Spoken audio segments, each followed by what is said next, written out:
வணக்கம் நேர்களே, எமது நிகழ்ச்சியிலே குருஜி மகாவிஷ்ணு அவர்கள் இணைந்திருக்கின்றார்கள்.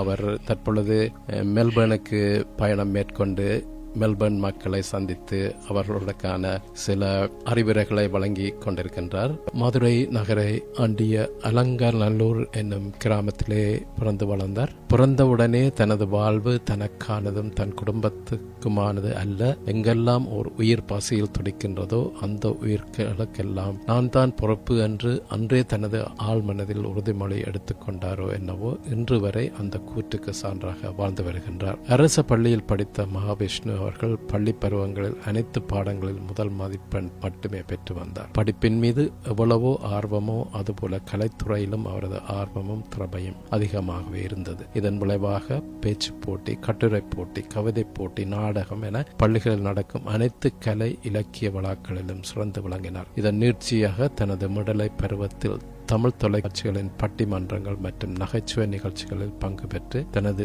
தீப்பொறி தமிழ் வார்த்தைகளால் பல்வேறு அரங்கங்களை அதிர வைத்தார். இதனோடு நிற்காமல் உலகத் தமிழர்களின் தொலைக்காட்சி சன் டிவியில் 2007 ஆண்டுகளில் வெற்றி நடை போட்ட அசத்த போவது யாரு என்ற நகைச்சுவை நிகழ்ச்சியில் தனது சொந்த ஊரின் பெயரை தன் பெயருடன் இணைத்து மதுரை மகா என்ற திரைப்பெயரில் ஸ்டாண்ட் அப் கொமெடியனாக பங்கு பெற்றார்.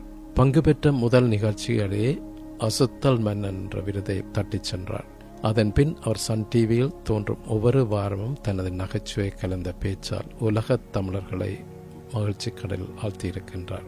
தனது 21ஆம் வயதில் தமிழகத்தின் பல்வேறு பகுதிகளுக்கு சென்று 1500க்கும் மேற்பட்ட மேடை நிகழ்ச்சிகளில் ஸ்டாண்ட் அப் கொமெடியனாக மக்களை சிரிக்கவும் வைத்து வாழ்வில் தோல்விகளை கண்டு துவண்டு கிடக்கும் மனிதர்களுக்கு தன்னம்பிக்கை பேச்சாளராக சிந்திக்கவும் வைத்திருக்கின்றார்.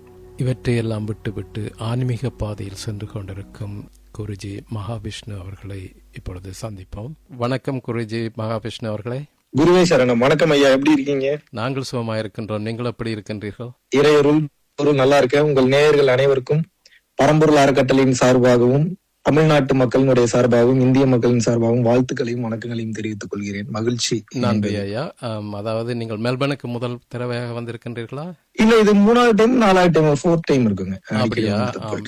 நன்றி. நாங்கள் உங்களை நேரடியாக சந்திக்க முடியாமல் போய்விட்டது. நிச்சயமாக ஒரு முறை சந்திக்கலாம். அப்படின்னு சொன்னால் உங்களுக்கு மெல்பர்ன் இங்க அதாவது பரிச்சயமான ஒரு இடம். அதாவது இங்க ஒரு நாளைக்கு சூடாக இருக்கும், மறுநாள் குளிராக இருக்கும். அது உங்களுக்கு பழக்கமா இருக்கும் என்று நினைக்கின்றேன். அப்படி ஆமா, ஒரு நாளைக்கு இல்லைங்க, ஒரு 2 மணி நேரத்துக்கு ஒன்ஸே வந்து வெதர் மாறுது.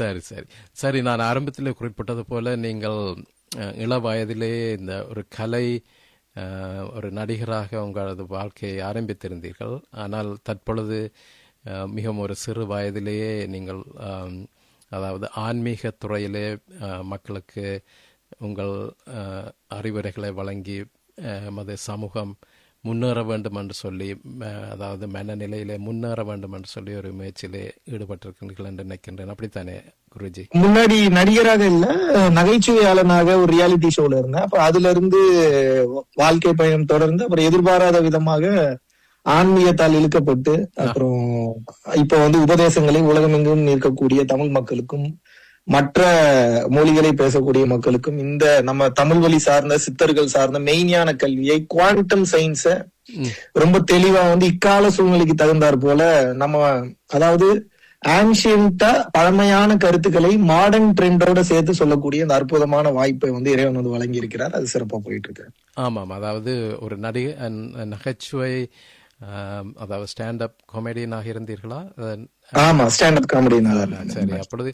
அப்படியான ஒரு நிலைப்பாட்டிலிருந்து ஆன்மீக துறைக்கு நீங்கள் மாறுவதற்கான ஏதாவது ஒரு காரணம் இருந்ததா? அதை பற்றி கொஞ்சம் சொல்லுங்க. ஒரு காரணம் இல்ல, முதல்ல கடவுள் நம்பிக்கை இல்லாதவன் தான் நானும். பல மேடைகள் அதை பத்தி நான் சொல்லியிருக்கேன். எதர்ச்சியா நண்பரோட ஒரு 6 வருடங்களுக்கு முன்னாடி 6-7 வருடங்களுக்கு முன்னாடி ஒரு அருவிக்கு, கைலாச கோணா அப்படின்ற ஒரு அருவிக்கு குளிக்க போனப்போ எதர்ச்சியாக ஒரு சித்தருடைய ஜீவசமாதி ஓம் தத்சத் பிரம்மஞானி ஸ்ரீ ஸ்ரீ ஸ்ரீ காஞ்சி விஸ்வநாத சுவாமிகள் அவர்களுடைய சித்தரோட ஜீவசமாதியை வழிபடக்கூடிய ஒரு வாய்ப்பு ஏற்பட்டுச்சு. அவர் சினிமா துறையில அந்த தயாரிப்பாளருக்கு சிரமப்பட்டு கொண்டிருந்தப்போ அந்த வாழ்க்கை முறையே அந்த நாள் அந்த பௌர்ணமி என்று என்னோட தலையெழுத்து வந்து மாற்றி எழுதிய ஒரு தருணம் வந்து சொல்லலாம். சோ எதிர்பார்க்காமல் நடந்த நிகழ்வு அது. ஆமா. மற்றது உங்களை பார்த்த பொழுது நான் முதல் முறையாக இந்த புகைப்படத்திலே பார்த்தேன். மிகவும் ஒரு இளமையான ஒரு மனிதராக இருக்கின்றீர்கள். என்றாலும் இந்த இள வயதிலேயே உங்களுடைய ஆன்மீக துறையிலே மிகவும் ஈடுபட்டு மக்களுக்கு அதன் பயன் கிடைக்க வேண்டும் என்று முயற்சிக்கின்றீர்கள். அதற்கு மது பாராட்டுக்கள். நன்றி நன்றி. அந்த விதத்திலே உங்களுடைய ஒரு உரையை கேட்கும் பொழுது நீங்கள் குறிப்பிட்டிருந்தீர்கள், அதாவது எந்த இறைவனை வணங்கினாலும் அந்த இறைவனை வணங்கினால் போதும் என்று சொன்னீர்கள். அது இந்துவாக அனைத்தும் ஒன்றுதான். ஊர்க்கம் தான் இறைவன் நம்ம கிட்ட எதிர்பார்க்கிறாரு. பிற உயிர்களின் மீது நாம் காட்டக்கூடிய கருணையின் வடிவில் இறைவன் ஒளி ரூபமாக இருக்கிறார். அதுக்கு நம்ம பேரு ஜீசஸ், அல்லா, முருகன், சிவபெருமான், பெருமாள் என்ன வச்சுக்கிட்டாலும் சரிதான். சரி சரி. மற்றது இந்த பரம்பொருள் அறக்கட்டளை, அதாவது பரம்பொருள் ஃபவுண்டேஷன் என்ற நிறுவனத்தை நீங்கள் எப்பொழுது ஆரம்பித்தீர்கள்? அதனூடாக மக்களுக்கு 2021 தொடங்கி இப்ப சிறப்பா போயிட்டு இருக்குங்க. சரி சரி. அதனூடாக அவருடைய முக்கிய நோக்கம் என்னென்று கூறுங்களேன் குருஜி அவர்களே. ஒரே வார்த்தையில சொன்னா, வயிற்று பசியை நீக்கி பின்பு ஞான பசியை போக்குவோம். பசியில் இருக்கக்கூடிய மக்களுக்கு உணவளிக்கிறோம். ஞான பசியோட இருக்கிறவங்களுக்கு நம்ம ஞானத்தையும் வந்து வழங்குறோம். சோ நம்ம திருப்பூர்ல நம்மளது அறக்கட்டளை இருக்கிறது. தினமும் வந்து 100 நபர்களுக்கு மேல தொடர்ச்சியாக வந்து அன்னதானம் வந்து போய்கிட்டு இருக்குங்க. சரி சரி. அதற்கான நிதி எங்கே இருந்து பெற்றுக்கொள்கின்றீர்கள் ஐயா? முன்னாடி வந்து பாத்தீங்கன்னா மக்கள் கிட்ட இருந்த டொனேஷன் வாங்கி பண்ணிட்டு இருந்தோம். இப்ப நம்ம மக்கள் கிட்ட டொனேஷன்ஸ் எதுவும் வாங்குறது இல்ல. சோ நான் வந்து இப்போ ஆன்லைன் கிளாஸஸ் எடுக்கிறேன். அது மட்டும் இல்லாம நேரடி வகுப்புகள் எடுக்கிறோம். அப்புறம் மீட்டப்ஸ் அப்படின்னு சொல்லி பெய்ட் மீட்டப்ஸ் எல்லாம் வந்து அரேஞ்ச் பண்றோம். சோ அந்த வகையில வந்து பாத்தீங்கன்னா இந்த வகுப்புகள் எடுக்கக்கூடிய விஷயம், மீட்டப்ஸ்ல வரக்கூடிய பேமெண்ட், அதனால சொந்த வருமானத்திலிருந்து இறைவன் அருளால் மிக சிறப்பாக வந்து போயிட்டு இருக்கு. உணவளிக்கிறது மட்டும் இல்ல, நிறைய படிக்க முடியாதவங்களை படிக்க வைக்கிறோம். அது போக மருத்துவ உதவி தேவைப்படுறவங்களுக்கு மருத்துவ உதவி பண்றோம். விளையாட்டுத் துறையில சிறந்து விளங்கக்கூடிய பசங்களை வந்து பாத்தீங்கன்னா, குழந்தைங்களை நம்ம வந்து அவங்க விருப்பப்படக்கூடிய இடத்துக்கு அனுப்பிச்சு வச்சு மிக சிறப்பான முறையில அவங்களையும் வந்து அடுத்தடுத்த கட்டம் கொண்டு செல்றோம். அந்த வகையில ஒரு நபரை வந்து நம்ம இந்தோ நேபாள் சாம்பியன்ஷிப் பேட்மிண்டன் காமிச்சு வச்சா அவர் வந்து அதுல கோல்டு மெடலும் வந்து பெற்று வந்திருக்கிறாரு. சோ அந்த வகையில் பரம்பொருள் அறக்கட்டளை மிகவும் ஆனந்தப்படுகிறது, மகிழ்ச்சி அடைகிறது. இறையருள் தான். மிகவும் அருமையான ஒரு பெயர் உங்களுடைய அமைப்புக்கு கொடுத்துட்டு இருக்கிறீர்கள். குருஜி அவர்களே, நீங்கள் இந்த குறிப்பிட்ட இந்த ஞான பசி என்பது, அதாவது நீங்கள் பல நாடுகளுக்கு சென்று வருகின்றீர்கள். நான் அதை உங்களை பற்றி வாசித்த பொழுது நீங்கள் கிட்டத்தட்ட 15-16 நாடுகளில் உங்களுடைய அமைப்பு பணிபுரிந்து வருகின்றது. அந்த விதத்திலே இந்த ஞான பசி என்பது நாட்டுக்கு நாடு வேறுபடுகின்றது. அதாவது சமூகங்கள் வித்தியாச முறையிலே வாழ்க்கை முறையை நடத்தி அப்படியெல்லாம் ஒண்ணும் இல்லைங்கய்யா. ஞானம் என்பது என்ன? அனுபவத்தின் பின்னால் வரக்கூடிய புரிதல் தான் ஞானம். உலகம் எங்கும் இருக்கக்கூடிய மனிதர்களுக்கு இறைவன் வந்து வேறு வேறு விதமாரியான அனுபவங்களை அவர்களுடைய வாழ்க்கை முறைகளுக்கு தகுந்தாற் போல கொடுத்துட்டு வர்றாரு. அதை புரிய வைக்கக்கூடிய தன்னை அறிதல் எனக்கூடிய அந்த கலையை மெய்ஞானம் சம்பந்தப்பட்டு போதிக்கக்கூடிய அந்த விஷயத்த வந்து நம்ம வந்து பண்ணிட்டு இருக்கோம். சோ தேடி வரக்கூடிய நபர்களுக்கு இந்த ஞான உபதேசங்களை வந்து நம்ம வந்து வழங்கிட்டு இருக்கோம். தற்போதைய காலகட்டத்திலே இந்த மக்களுக்கு தேவையான இந்த ஞானம் என்பது, அதுல ஏதாவது உங்களுக்கு ஒரு கருத்து இருக்கின்றதா? தனக்குள்ள என்ன நடக்குதுன்றத கவனித்தால் ஒருவர் ஞானம் பெற்று விடுவார். இதை திருமூலர் ரொம்ப அழகா வந்து சொல்றாரு. தன்னை அறிய தனக்கு ஒரு கேடில்லை, தன்னை அறியாமல் தானே கெடுகிறான், தன்னை அறியும் அறிவை அறிந்த பின் தன்னை அர்ச்சிக்கத்தான் இருந்தானே. அப்ப தன்னை அறியும் போது இறைவன் யார் என்று புரிந்துவிடும் என்று வந்து கூறுகிறார். அப்ப ஏன் தன்னை அறியணும் அப்படின்னு கேட்டா, மறுபடியும் திருமூலர் சொல்றாரு, கங்காணி இல்லென்று கள்ளம் பல செய்வார், கங்காணி இல்லா இடமில்லை காணுங்கால், கங்காணியாக கலந்தெங்கும் நின்றானை கங்காணி கண்டார் களவொழிந்தாரின் திருமூலர் வந்து சொல்றாரு. அப்போ நம்மளை சுத்தி வந்து இறைவன் வந்து அணுக்கள் ரூபத்தில் கவனித்து கொண்டே இருக்கிறார். நம்மளை யாருமே பார்க்கலன்றதுனாலதான் நிறைய அதர்ம செயல்களை மனிதன் வந்து செய்யறான். சோ நம்ம இறைவன் எல்லா ரூபங்கள்லயும் எல்லா இடத்துலயும் இருந்து பார்த்துட்டு இருக்கிறாரு அப்படின்ற அந்த புரிதல் வரும்போது, கங்காணி கண்டார் களவொழிந்தாரு, அந்த சிசிடிவி கேமரா நம்மளை பார்க்குதுன்ற புரிதல் வரும்போது அதர்ம செயல்களை மனிதன் வந்து விட்டு விடுகிறான். சோ அந்த வகையில் பார்க்கும் போது அந்த புரிதல், அந்த பக்குவம் தான் என்று நான் கருதுறேன். நன்றி, அருமையாக சொன்னீர்கள். அந்த சந்தர்ப்பத்தை எப்படி நாங்கள் பெற்றுக்கொள்ளலாம்? இதற்காக நீங்க எங்கேயும் போக தேவையில்ல.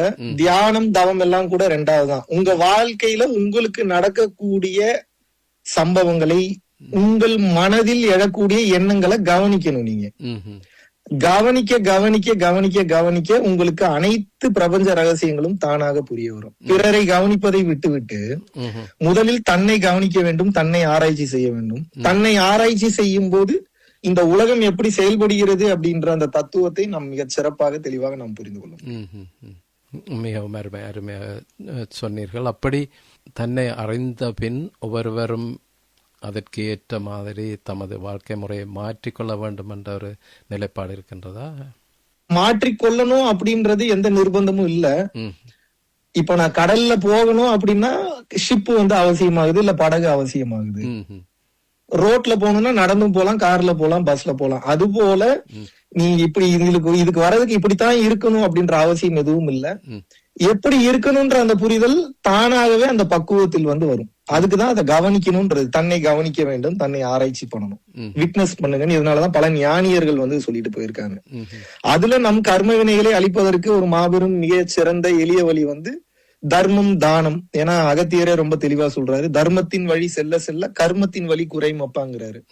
So the intention behind the action is called karma. ஒரு செயலின் பின்னால் உள்ள நோக்கம் தான் வந்து கர்மாவை வந்து தீர்மானிக்கிறது.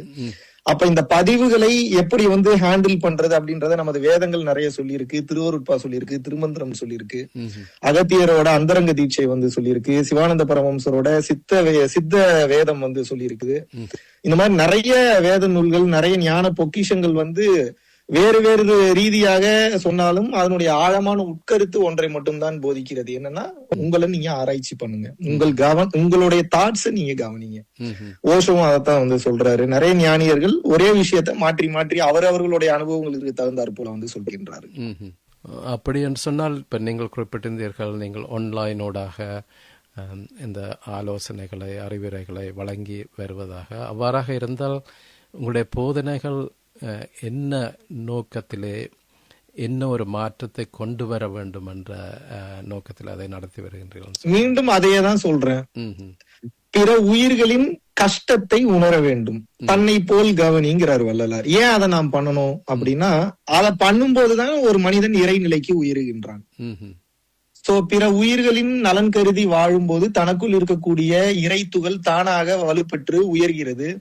இத வந்து ஆங்கிலத்துல சொல்லணும்னா, நம்மளுடைய தலைக்குள்ள புருவமத்தின்னு சொல்லுவாங்க, சென்டர் பாயிண்ட், தலைக்குள்ள இருக்கக்கூடிய சென்டர் பாயிண்ட் வந்து இன்னைக்கு வந்து காட்ஸ் பார்ட்டிகல் அப்படின்னு சொல்லி ஹார்வர்ட் யூனிவர்சிட்டி வந்து சொல்றாங்க. இதை இன்னும் இக்கால அறிவியல் வந்து பீனியல் கிளாண்டுன்னு வந்து சொல்றாங்க. சோ அந்த பீனியல் கிளாண்ட கருணையின் ரீதியாக நம் வாழ்க்கையை வாழும் போது, இல்ல புருவமத்தி கவனம் வைத்து தியானம் செய்யும் போது, அந்த பீனியல் கிளாண்ட்ல இருந்து காமா பிரெயின் வேவ்ஸ் அப்படின்னு கூடிய அந்த வேவ்ஸ் வந்து எமிட் ஆகும். சோ அது எமிட் ஆகும் போது, வெளியேறும் போது நமது உடம்பில் இருக்கக்கூடிய ESPன்னு சொல்லுவாங்க, எக்ஸ்ட்ரா சென்சரி பெர்செப்ஷன், இதெல்லாம் வந்து ரொம்ப ஹைட்டன்ட் லெவல்ல வேலை செய்ய ஆரம்பிக்கும். சோ இத தமிழ்ல சொல்லும் போது நம்ம சித்தர்கள் திரிகால ஞானம்ன்றாங்க, இறந்த காலம், நிகழ்காலம், எதிர்காலத்தை அறிவதுன்றாங்க. அதுபோக இன்ட்யூஷன் இன்னைக்கு வந்து அதை சொல்றாங்க, உள்ளுணர்வின் மூலியமாக நமக்குள் இந்த ஒரு போனே உலகம் ஃபுல்லா ஆக்சஸ் பண்ணும்போது அந்த போனை கண்டுபிடிச்ச மனிதனுக்குள்ள எவ்வளவு ஆற்றல் இருக்கும் அப்படின்னு கூடிய அந்த தத்துவ விளக்கத்தை வந்து பாத்தீங்கன்னா, இன்னைக்கு வந்து அன்றைக்கு சித்தர்கள் சொன்ன அந்த விஷயத்தை இன்றைக்கு பல ஞானியர்கள் வந்து தெளிவாக விளக்கம் கொடுத்து கொண்டிருக்கிறார்கள். அத வந்து நம்ம வந்து பரம்பொருள் அறக்கட்டளை எப்படி வந்து சொல்றோம் அப்படின்னா, 3 வகையா வந்து பிரிக்கிறோம். ஒருவன் ஞானம் அடைவதற்கு 3 மிகச்சிறந்த வழிகள் இருக்கிறது. முதல் வழி கருணை. ஏன்னா ஏறாத நிலைமிசை என்னை ஏற்றி விட்டது யாதெனில் தயவுங்கிறார் வள்ளல் பெருமான். அப்போ தேவரும் மூவரும் யாவரும் அடைந்திடா நிலை எனக்கு அளித்த அருட்பெரும் ஜோதிங்கிறார். அப்படின்னா என்னன்னா, இறைநிலையை நான் கருணையின் ரூபமாக, கருணையின் ரீதியாக இருந்து நான் வந்து அடைய பெற்றேன் அப்படின்னு வந்து சொல்றார். சோ முதல் வழி கருணை. கருணைனா முட்டாள்தனமாக இருப்பதல்ல, யார தவறா புரிஞ்சுக்க வேண்டாம். பிற உயிர்களின் நலன் கருதி சில நேரத்துல நம்ம கண்டுக்காம இருக்கிறதும் கருணை தான். சில நேரத்துல திட்டுறதும் கருணை தான், அவங்க நலன் கருதி. இப்போ ஒரு குழந்தைக்கு காய்ச்சல் வருது, ஊசி போட்டா குழந்தைக்கு வலிக்கும் தெரியுது, ஆனா அந்த நேரத்துல ஊசி போடக்கூடிய அந்த விஷயம் தானே கருணையாக இருக்க முடியும். அப்ப கருணை என்பது முட்டாள்தனமாக யார் எது செய்தாலும் அமைதியாக இருப்பதல்ல, அந்த உயிருக்கு அந்த நேரத்திற்கு எது சிறந்ததோ அதை கொடுத்து அதற்கு தகுந்தாறு போல நடந்து கொள்வது கருணை, முதல் வழி. இரண்டாம் வழி சரணாகதி அப்படின்னு சொல்லிட்டு ஒரு வழி இருக்கு. அப்படின்னா என்ன, என்னால் முடியாத விஷயங்களை என்னால் ஒன்றும் செய்ய முடியாது, இறைவா நீ பார்த்துக்கொள் அப்படின்னு சொல்லி மனம், அதாவது அகம்புறம்னு 2ஆ பிரிச்சுக்கலாம். உள்ளுக்குள் சரணாகதி, வெளியே செய்ய வேண்டிய செயல்களை நாம் செய்ய வேண்டும். எக்ஸாம்பிளுக்கு இப்போ ஒரு கார் ஒண்ணு திருடு போகுது, உங்க காரு. அது ஏன் கார் தான் நீங்கன்னா உள்ளுக்குள்ள ரொம்ப வலிக்கும். அப்ப காருக்கும் உங்களுக்கு அட்டாச்மெண்ட் இல்லாம வாழ்ந்துட்டு வரீங்க, அது ஒரு வெஹிக்கிள் அப்படின்ற மனநிலையில இருக்கும்போது அந்த இது என்னுடையதுன்ற அட்டாச்மெண்ட் இல்லாம நீங்க வாழும்போது அந்த கார் காணாம போனாலும் அகத்தில் நீங்கள் அப்படியே ஏற்றுக்கொள்ளும் போது உங்களுக்கு வலிக்காது. Because anything you accept without conflicts will take you to peace. That is the miracle of சரண்டர்ன்றாங்க. ஆனா உள்ள நம்ம அப்படியே ஏத்துக்கிட்டாலும் வெளியே நாம் செய்ய வேண்டிய போலீஸ் கம்ப்ளைண்டோ இல்ல அதற்குண்டான முயற்சிகளை நம்ம செய்யணும். ஏன்னா இப்ப நாளைக்கு நம்ம காரை வச்சு வேற யாராவது ஒரு பொருள் கடத்துறாங்க, இல்ல வேற ஏதோ ஒரு பிரச்சனை வருதுன்னா அது நமக்கு பாதிப்புகளை கொண்டு வரும்ன்றதுனால வெளியும் சரணாகதி உள்ளேயும் சரணாகதின்னு இருப்பது மிகவும் கடினம். அப்ப உள்ளுக்குள் சரணாகதி செய்துவிட்டு வெளியே செய்ய வேண்டிய உலகியல் சூழ்நிலைக்கு தகுந்தாற் போல செயலை நாம் செய்ய வேண்டும். இது சரணாகதி. மூன்றாவது தவம். தவம்னா என்ன? ஏற்றி இறக்கி இருகால் பூரித்து காற்றை பிடிக்கும் கணக்கறிவாரில்லை, காற்றை பிடிக்கும் கணக்கறிவாளருக்கு கூற்றை உதைக்கும் குறியதுவாமேங்கிறார் திருமூலர். அருமை அருமை. அதாவது பாத்தீங்கன்னா ஒவ்வொரு மனிதனுக்குள்ளேயும் இருக்கக்கூடிய அந்த காற்றுக்குள்ளதான் அனைத்து ரகசியங்களும் இருக்கிறது. காற்று தான் நம்ம மனிதனுக்கு போடப்பட்ட பேட்டரி. அந்த பேட்டரி முடிஞ்சுன்னா லைஃப் முடிஞ்சிடும். அப்ப அந்த பேட்டரி காற்று எனக்கூடிய அந்த பேட்டரி முடியறதுக்குள்ள பேச்சை குறை மூச்சை கவனின்னு சிவானந்த பரமஹம்சர் ஐயா சொல்றாரு. நிறைய சித்தர்கள் மூச்சை நிறுத்தி மூச்சை கட்டுப்படுத்தி தான் பல ரகசியங்களை இந்த உலகத்திற்கு சொன்னார்கள், பல அதிசயங்களை செய்தார்கள். அப்ப தவம் செய்யும் போது இப்போ மொத்த ஆன்மீகத்தினுடைய இந்த நோக்கம் எதாக இருக்கிறது என்றால் மனம் பக்குவப்பட வேண்டும். மனம் முதல்ல பக்குவப்பட்டுச்சுனாதான் அப்புறம் மனசை அழிக்க முடியும். எடுத்தோடனே மனசை அழிக்க முடியாது. அதற்கு யாரும் இன்று தயார் நிலையில் இல்லை, அதற்கு இன்னும் பக்குவம் பெறவில்லை. அப்ப அந்த மனதை பக்குவப்படுத்தக்கூடிய ஒரு வழியாக கருணை இருக்கும். கருணையா இருந்தீங்கனாலும் மனம் பக்குவப்படும், சரணாகதியில இருந்தீங்கனாலும் மனம் பக்குவப்படும்.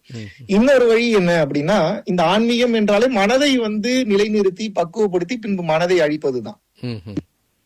அப்போ அந்த தவம் செய்யும் போது மூச்சை